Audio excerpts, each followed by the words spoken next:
Heavyweight boxing fans, what's the deal? All right, man. Just wanted to talk about Chris Byrd for a second. All right, now I named the video Chris Byrd the Forgotten Title Run. It's not like it was or at least in my opinion, it's not like it's one of them things where in history it was like the type of title run that's going to be remembered. You know what I mean? That's why I call it the Forgotten Title Run because always hear, whenever we talk about the division, we always go from Lennox Lewis, and then when Lennox retired, then the Klitschko's, and people just kind of overlook Chris Byrd, and the dude held the title for 4 calendar years, man. Like I don't think people actually realize that he won that vacant IBF title against Holyfield the end of was it 2002, and then he ended up losing it in 2006 to Vladimir. You know what I mean? So you know it's weird, man, because when Chris Byrd did have that strap, man, all of his title defenses were damn near like all of them were like debatable. You know what I mean? He had a draw against Galata that a fight that I thought Galata could have won. Uh, had they given it to Galata, I wouldn't have been mad about it. The fight with Jamil McCline, I thought McCline won that fight, but it was a split decision win for Chris Byrd. The Kendall fight, I thought a Kendall won that fight against Byrd. Then he fought DeVar Williamson. I thought Byrd won that fight. I remember immediately after that fight, the crowd was booing. You know what I mean? So he did not have a memorable title run. But one thing I will say about Chris Byrd, though, regardless of that, you got to give him credit. He, was a world champion. Uh, with the skill set that he had, and he didn't have the firepower really to knock anybody out or to go in there and try to exchange with guys. Um, I thought it was pretty impressive, man, for a guy to be in there with guys like Galata, McCline, guys that were just way bigger than him, man. And Bird will always find himself in like slugfest type of fights. I thought his best win was David Tua, actually. Um, some people may say, the night he beat Holyfield to win his title, but shit, I thought it was David Tua, man, because Bird had lost a Beabuche. I thought that was a good fight, exciting fight. And then he got the win over Vitali, and then Vladimir. The first time they fought, Vladimir beat him. So after that, people were kind of looking at Chris Byrd like, what does Chris Byrd have left? He had a few fights, and then he had the IBF Eliminator against David Tua. Going into that fight, a lot of people, including myself, were picking David Tua to knock Chris Byrd out. Um, I know the betting odds. I know Chris Byrd was like a four and a. I believe Tua was like a 4.5 to 1 favorite going into that fight. I think they dropped the betting odds dropped a little bit to about 4 to 1 on fight night or somewhere around there. But I know Tua was a big favorite going into that fight. And Chris Byrd gave Tua exactly what he wanted, man. He stood right in front of him. Uh, for the most part, he was moving a little bit, but well, I'm not gonna say he stood right in front of him the whole fight, but he was given Tua opportunities. Byrd to go against the ropes, put up the high guard. He was slipping and rolling and catching Tua with counters. Um, it was even a point where he was frustrating David Tua, man, to where Tua started to kind of mimic Byrd. He kind of dropped his hands and he was bobbing and weaving and moving. You could tell he was getting frustrated, man. And Chris Byrd definitely was frustrating David Tua in that fight. But he was landing good combinations. He was actually putting up the high guard and just absorbing some of the shots that Tua was throwing. And then after Tua got off, Byrd kind of looked like, that didn't hurt, you know what I mean? And kept doing his thing. Now, did the punches probably hurt? Well, of course, you know what I mean? But in that fight, man, Tua was landing some good hooks that was landing. Byrd was just absorbing that shit, man, and just kept firing it away. But I thought that was Chris Bird's best win was the David Tua fight. Um, Tua he had lost to Lennox Lewis, then he had beat Donnell Nicholson. Nicholson was I believe he was Olympian in 1992. I believe he was in that 92 team that went to Barcelona. Um, Ironically, that's the year Bird won a silver. He got the silver in '92. You know what I mean? But anyways, man, Bird. Yeah. So after Tua beat Nicholson, then he got to fight Bird in the IBF. I believe that's how when he fought Bird in the IBF Eliminator. Um, Then Byrd, then two ended up losing to Byrd, and then he went on. He beat Moore. He was able to beat Fraser Kendall in a fight. I thought Kendall was actually beating David Tua before Tua stopped him on his feet. I thought it was a good stoppage, man. To this day, people still say that they shouldn't have stopped the fight. I mean, Kendall could barely stand up when the ref separated them. He was bouncing into the ropes. He was going to fall over. Uh, so just a quick video, man. I was thought more people would show up, man, but it's super early and Chris Byrd isn't a hot topic. It's not like using Joshua or Wilder, or using, what I'm saying, using something like that for people to come to the video, man. But just around that 2001, 2002, I was just thinking about back then. I went back and I watched Chris Byrd. I watched the McCline fight and the Galata fight again. I watched Rockman beat Lewis. I was just watching those fights yesterday, man. Just going back over the history of it. Lennox Lewis, we know he vacated after he went undisputed. He vacated the WBA. We know Ruiz and Holyfield fought about a million times. Well, they fought 3 times, but it just seemed like watching them fights, man, like they fought like 100 times. It seemed like, but they were fighting for that title. And then Lennox, he also vacated his IBF. You know what I mean? Rockman ended up beating Lennox, well, the early part of 2001. And then Rockman and Lewis, they had the rematch. We know what happened. Lewis went in there and sparked him out, got his titles back.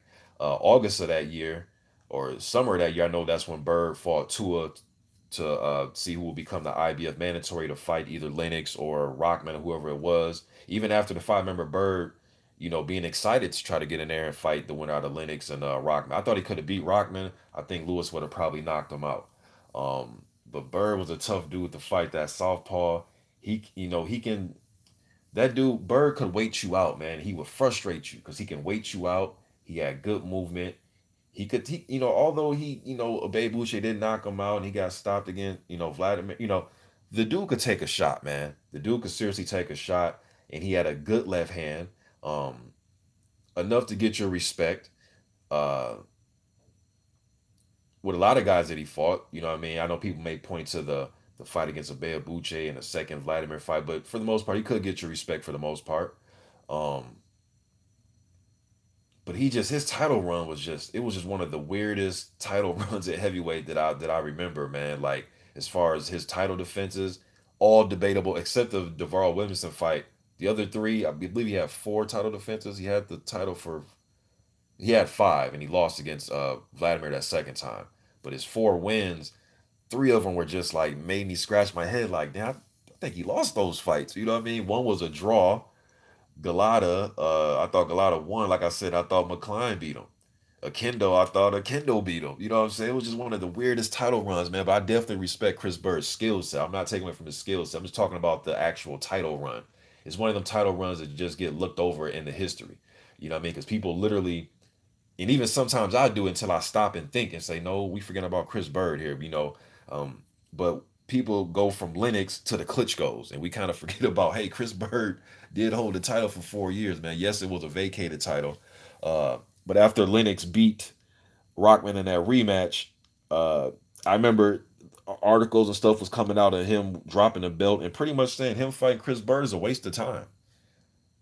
That article might still be on the website, might still be on the internet, man. But him saying that that shit was a waste of time, and we know that he was setting his focus on trying to get the fight with Mike Tyson, which it eventually happened. And when Bird pretty much after he beat Tua, knew that he wasn't going to fight Lennox, he ended up taking a tune-up fight. I believe the same month that Tyson and Lewis fought. And then just to stay sharp, he fought a journeyman. Because he already earned his mandatory by beating Tua. So then he took a tune-up fight like the same month that Lewis and Tyson fought, if I remember correctly. And then late 2002 is when him and Evander fought. And that was a funny fight too, man, because now you can say Evander was at the downside. It wasn't the same Evander, so on and so forth. But Evander kind of had that look on his face when he was fighting Bird, like, what the fuck is this? Like he just couldn't get off against Bird quick. It's funny how like guys like James Tony, Chris Bird, like certain guys will give Holyfield just hell. You know what I mean? But then he'll get in there against some guys who are more explosive or bigger fighters or harder punchers.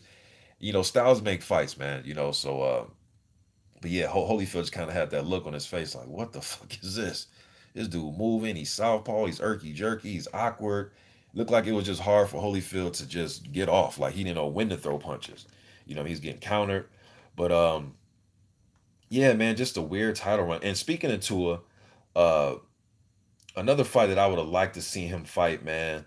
Another fight when people ask me what are some of the fights I wanted to see, we always say Tyson versus Tua, Tyson versus Tua. Yeah, I would have loved to seen that fight in like the mid 90s. Especially when Mike got out of prison. I would love to seen that fight. But another fight that I would like to see, well, I'd like to have seen, 2005, 2006 ish, somewhere in there. I would have loved to see David Tua versus Samuel Peter. The who next Samuel Peter, not the Samuel Peter that fought last year against Kurbet Pulev. I'm not talking about that Samuel Peter, but like the 2005, 2006 Samuel Peter against Tua. Thought that would have been a great fight, man. But just had some boxing on my mind. I'm gonna do a lot more videos, man. Y'all know how I do. I don't always talk about just the current news. I may talk about Chris Byrd. You know what I mean? I may talk about Jack Dempsey tomorrow. You know what I mean? So we're just thinking about Chris Bird's run. I was watching some of his fights yesterday, last night. Um, Passing the time and watching about four of his. I pretty much watched his title run, and watched Lewis and Rockman fights too. So yeah, man. Let's see what y'all talking about in the comment section. Again, I know I'm not expecting a lot people to be here, man, especially with this title of this video, but y'all know how I do, man. Tyrone Smith was good. Pop Player was good, man. Joe Host, what's up, man?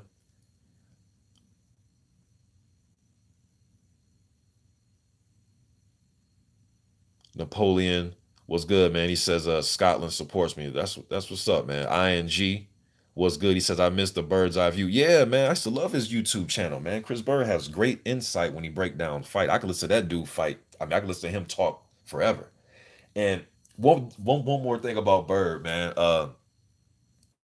Whenever Chris Bird is the aggressor in the fight, something's wrong. Like watching that Fraser Kendall fight, I thought that Bird kind of had the look that Holyfield had. Like, what the fuck is this? Like somebody's moving and being, elusive and uh not trying to slug it out. Although they had their moments, it was sloppy. It was tackling in the fight, and that was a sloppy fight, man. But yeah, Chris Bird had to like be the aggressor in that fight at certain points. Now, not saying he never was aggressive in fights, because he was aggressive in the Tua fight when he was throwing combinations, but he was more aggressive. He was aggressive on the counter. Like you miss, he's gonna make you pay. You know what I mean? But when Chris Bird has to walk you down, yeah, something. Either you're just you're some type of journeyman, low budget fighter, or um, Chris Bird is out of his element a little bit. Meaning,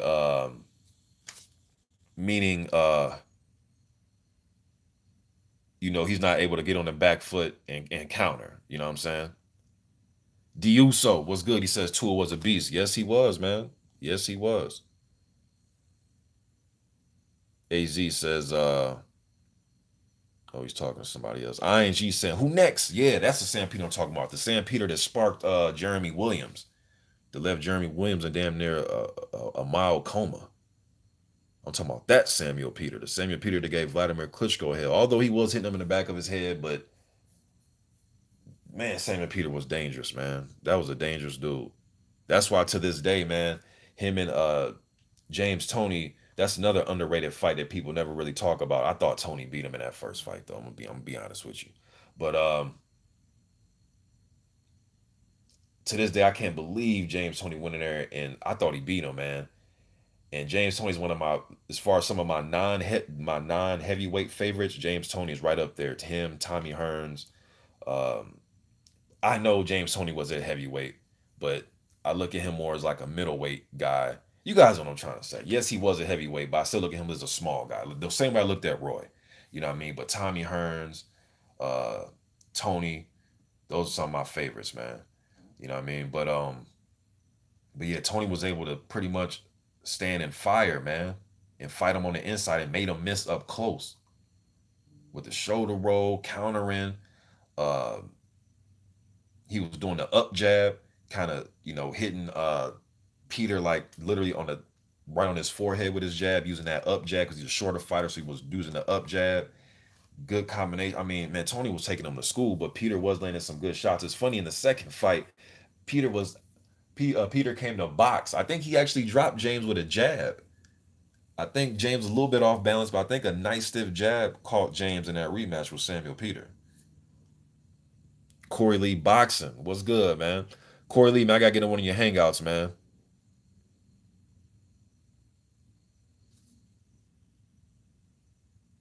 Tyrone Smith says Tony's my favorite fighter of all time. He has Samuel Peter blowing, slipping, countering uppercuts inside the pocket for you. Exactly, man.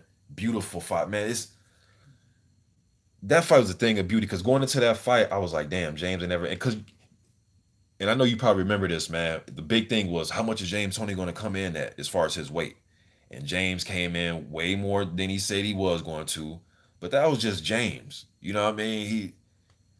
James is one of the few fighters. I remember Roy said this about James Tony. He was like, and I think Emmanuel Stewart said it too. Like James Tony isn't a road work type of dude. He's the type of dude he just spars a lot.